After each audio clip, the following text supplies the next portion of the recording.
Good afternoon. It's Air Talk. I'm Larry Mantle. Great to have you with us. A very frightening incident occurred at Boston's Fenway Park just over a month ago. 44-year-old Tanya Carpenter suffered a significant amount of blood loss when she was hit in the head by a broken bat from Athletics third baseman Brett Lowry. Carpenter was in the hospital for a week and then released to a rehabilitation facility. The latest of serious injuries that have occurred from a batted ball or a broken or full bat going into the stands at a Major League or minor league baseball game.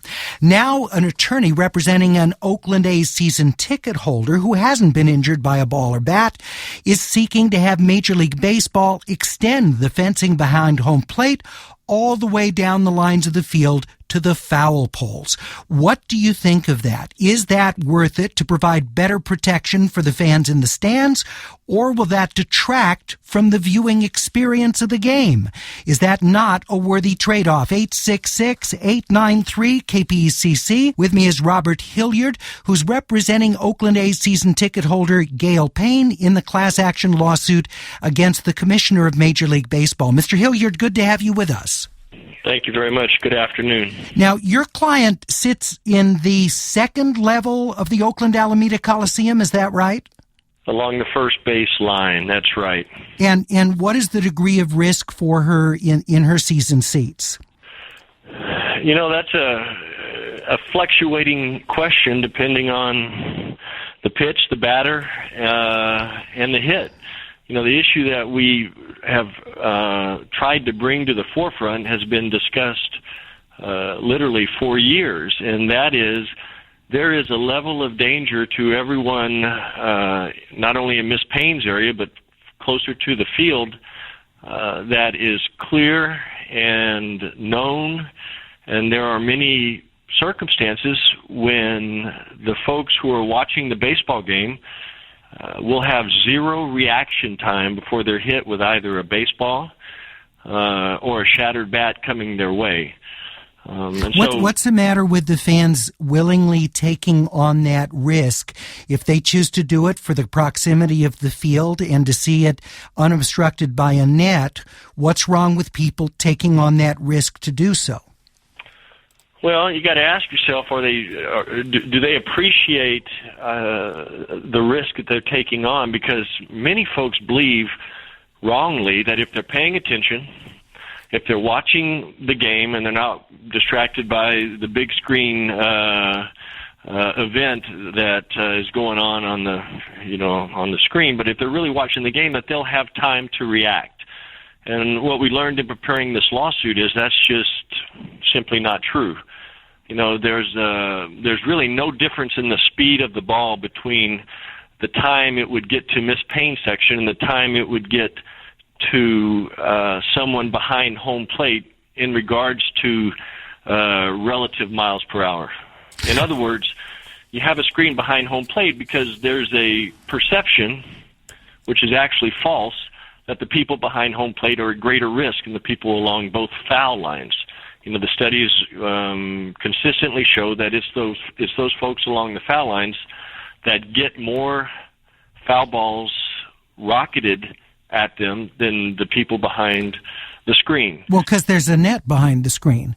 So, but why is there? Well, because you have less time to react. The ball may be coming the same speed, but if you're sitting in the second deck, you have more time to track the ball. It's coming as fast, but you have more time to get your hands up or turn your back to the ball.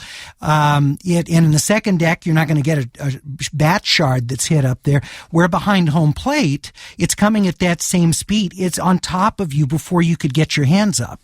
And I would suggest to you that your response is true to the people that are not behind the screen as well, given the speed of the balls. In other words, if you don't have time to react, regardless of where you sit, does it matter that there's a net in front of you? You know, it's just a tradition, actually, that there's a net behind home plate and not down both foul lines. And what this lawsuit is trying to and attempting to do is point out that it makes no sense because the speed of the ball does not decrease, and you cannot react if it's the wrong ball hit at the right speed if you're past the third baseline versus behind home plate. You're right, you'll get hit quicker if you're behind home plate, but the ball's coming so fast you still aren't going to lift your glove up, much less blink, before you get hit along the third base line. And there are many folks that we have talked with who have been hit by baseballs and injured severely that say, I was watching, I heard the crack of the bat, and the next thing I know, I'm laying down on the aisle. Yeah, and most of us who go to a lot of games have certainly seen it in spring training particularly. I go to Arizona, see Dodger and Angel spring training games, and you do see fans hit by batted balls because you're there even closer to the field than you are at a major league stadium like Dodger or Angel Stadium. Also with us is sports and entertainment attorney Steve Edelman. Steve, good to have you with us again. What do you think about this call? Well, first, I think there's some obvious physics that, Larry, you're actually pointing out correctly, which is the people who are at the most risk are those who are sitting closest to where a ball or a shard of bat is going to move from the field into the stadium bowl where fans are sitting. It's no different than if a car is going 60 miles an hour. If it's 10 feet away from you, you have basically no reaction time and you're going to get hit. If it's a mile away from you, you stroll leisurely across the street in perfect safety. The analogy is completely the same at the ballpark. So the people who are at the greatest risk are those who are sitting close to the field but beyond where the screen ends. Having said that, I don't have any problem with this lawsuit. What we need to do is temper the language and actually introduce some objective data. There are statistics about how many people get hurt and where they get hurt and what severity of injury they suffer. It's time to find out what those statistics are so that we know, is there actually a problem which is greater or of a different character than it used to be, or are we simply able to conjure up more graphic examples of people getting hurt because of social media and the internet? Well, and if people are getting hurt, you still have to balance out what are the pros and cons of that, because for a lot of us, watching a game through a net is not an acceptable. I wouldn't buy those seats. I don't sit behind home plate. If in spring training I can afford to do that, I can't in a regular season, but in spring training I could sit behind the net, and I won't do it because I don't want to watch the ball come at me through a grid. And if you're going to put that up along the sides and impede the view of the game, I'm sure there are other people like me who simply are not going to buy those tickets. I'll be sitting up in a deck where I'm above, looking down, from those seats. And there is, of course, a risk when you sit down along the first or third base line because the ball or the bat comes off incredibly quickly. But is it a risk that you as a fan are willing to take on? 866-893-KPCC, 866-893-5722, or the Air Talk page, kpcc.org. Megan in Toluca Lake, what do you think? I agree with both sides, but I was actually hit by a line drive, first base, foul ball, and the reaction time feels similar to me than someone who would feel that they would be able to protect themselves from being hit by an airbag in a car accident. And right next to me was my 7-year-old niece. So luckily I was the one hit because it would have been fatal for her, unfortunately. Boy, that must have been very, very frightening. How serious were your injuries? Actually, I did have a chance to kind of put my hands up, but it nailed me in the upper chest and my collarbone. I was just severely bruised. I still have a little residual bump from where it hit me. And I agree, I don't like the net, but I have to say that it balances out to where it's just better to be safe and enjoy the game and not be injured. When you were sitting in those seats, was it your daughter, I'm sorry, did you say was next to you? My niece. Your niece, I'm sorry. When you were sitting there with her, did you have a sense, okay, if the ball is going to come, I'm going to get in front of her to protect? Was that something you were conscious of before this incident? Well, she had a glove, and I happened to borrow her glove to say, oh, we were joking that I would catch a fly ball if it came up, and I just happened to have had that conversation with her. But short of that, no. And I was paying attention. It just, within the time that I heard the crack of the bat, it was on me. All right, Megan, thanks so much. Appreciate you sharing your experience as someone who's been through it. 866-893-KPCC or the Air Talk page, kpcc.org. Renee writes on the page, yes, they should do this. I used to be an usher at Dodger Stadium, field level first base. I saw a fellow usher hit by a foul ball, and it was ugly. I was scared at work. But Pippi writes on the page, what a bunch of baloney. Alberta writes on the page, to hear two baseball reporters say more netting is needed is swaying me. Plus, isn't the class action not looking for any money, just netting? Yes, Alberta, that's right. They're asking for Major League Baseball to put up the protection at all of its stadiums. There is not a seeking of money or damages in the class action lawsuit by Mr. Hilliard. 866-893-KPCC or the Air Talk page, kpcc.org. Bruce in El Segundo, welcome. Hey, Larry, when I sit behind the plate at a ballpark, the netting does not impede my vision at all, and I don't think it would matter going all the way down the foul line. You don't even notice it because you're watching the game, you see right through it. And throw this into the mix. How about raising the railings up in the grandstand so people can't fall out? All right, Bruce, I appreciate it. Yeah, I mean, maybe some people don't. Obviously, those are the most expensive seats to sit behind home plate, and a lot of people really seek those out. I just don't like it. I don't like having the barrier. I like it being open. I like having, even with the risk, that sense of openness to the game. 866-893-KPCC or the Air Talk page, kpcc.org. Tim in Costa Mesa, what do you think? Yeah, I think it would be a good idea also just to help with, if you put the nets up, to help determine home runs and foul balls pretty easily.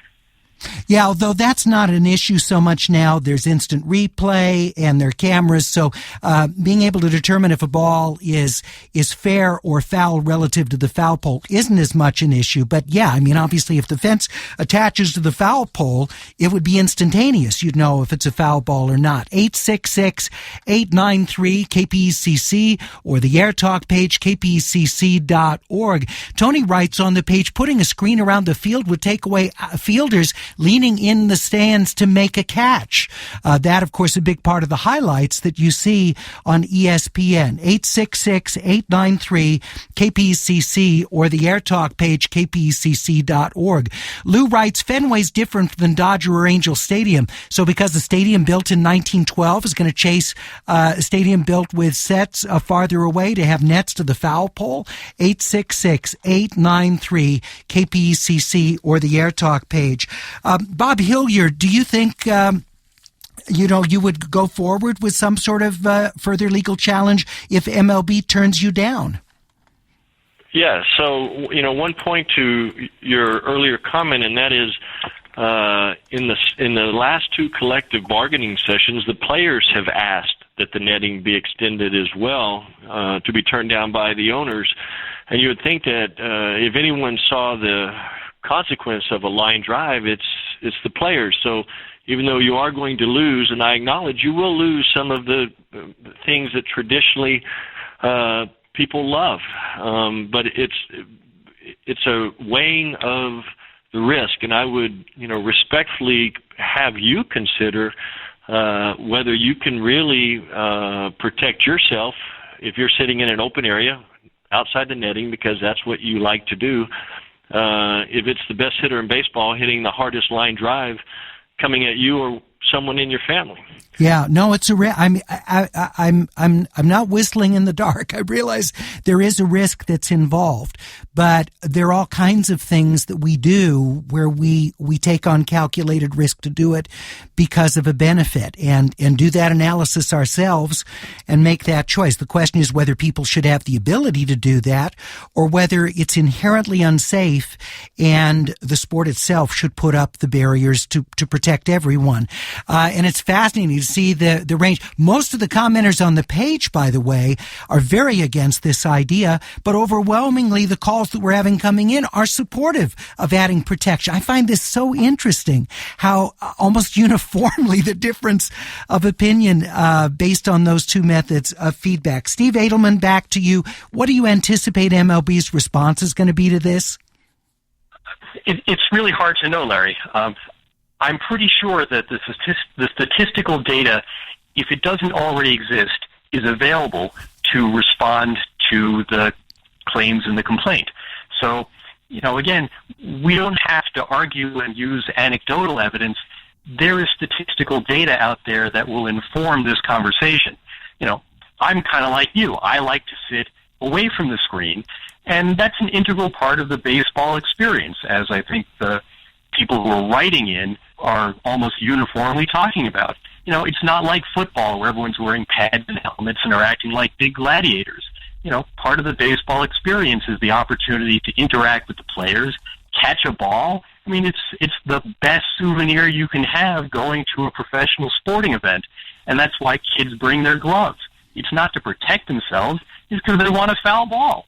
So, I understand that there is a risk. What I guess I'm being conscious of is that we don't want to lapse into this kind of nanny state view that we have to always change things and make them, safer because we simply can't look out for our own best interests. That's a question. It's not an assumption with which I ever begin.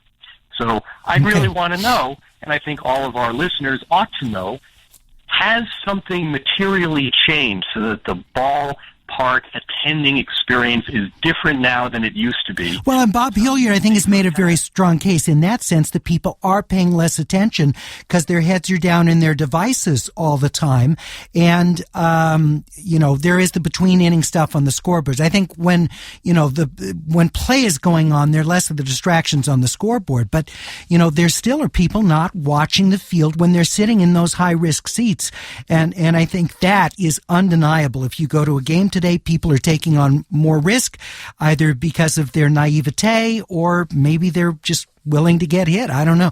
Steve Edelman, thank you for being with us. Bob Hilliard, thank you for joining us as well. You can share your comments on the Air Talk page, kpcc.org. Tony in Long Beach said he used to work for the Angels, and Jackie Autry, who was the former owner of the team, never allowed tickets to be sold behind the dugouts to families with children because of that very same reason. And that makes a lot of sense.